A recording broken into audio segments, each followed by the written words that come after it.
అలా ఏ మూవీ చూసారు bro? War 2 movie చూడడం జరిగింది మేడం. మూవీ అయితే నాకు పిచ్చి పిచ్చిగా నచ్చేసింది. ఎన్టీఆర్ గారు అన్నట్టు బొమ్మ అదిరిపోయింది అనుకోవచ్చు.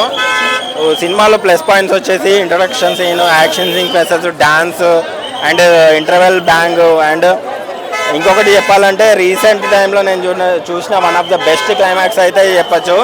ఒక 20 minutes ఉంటుంది క్లైమాక్స్, అసలు అదిరిపోయింది. తారక్ అన్న చెప్పిన ట్విస్ట్ అయితే అదే అని చెప్పచ్చు. అండ్ మోర్ ఓవర్ సినిమాలో కొన్ని మైనస్లు ఉన్నాయి. విఎఫ్ఎక్స్ కానీ, బీజిఎం కానీ, సాంగ్స్ కానీ. హిందీ డబ్బుడ్ ఫిలిం కాబట్టి కొంచెం అక్కడక్కడ సింక్ అవ్వలేదు. బట్ ఒక పక్క కమర్షియల్ మల్టీ స్టార్ మూవీ ఎలా అయితే మనకు వెంకటేష్ గారు, మహేష్ బాబు గారు తీసిన సీతమ్మకి ఇట్లా సినిమాల చెట్టు అయితే ఎట్లా ఫ్యామిలీ ఓరియంటెడో, ఒక మల్టీ స్టార్ యాక్షన్ మోడ్లో తీస్తే ఎట్లా ఉంటుందో ఆ సినిమా అయితే ఉంది. నేనైతే 0 ఎక్స్పెక్టేషన్ తోటి వచ్చాను. ఎన్టీఆర్ మీద ఉన్న గ్రేస్ తోటి ఈ సినిమాకి వచ్చాను.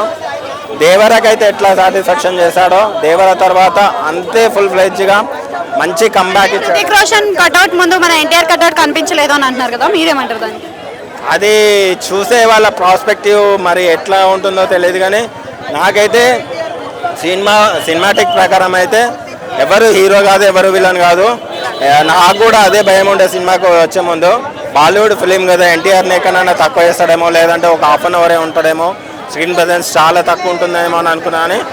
బట్ త్రూఅవుట్ ఫిలిం కంప్లీట్గా మూవీ స్టార్ట్ అయిన 20 minutesకి ఎన్టీఆర్ ఎంట్రీ ఉంటుంది. ఇద్దరు ఇంటరాక్షన్ అసలు అదిరిపోయింది. ఖచ్చితంగా మీరు ఇది ఇద్దరు హీరోలు కాదు, ఇద్దరు విలన్లు కాదు. సింపుల్గా చెప్పాలంటే స్టోరీ ప్రాణ స్నేహితులు దేశం కోసం చేసే పోరాటమే వార్ 2.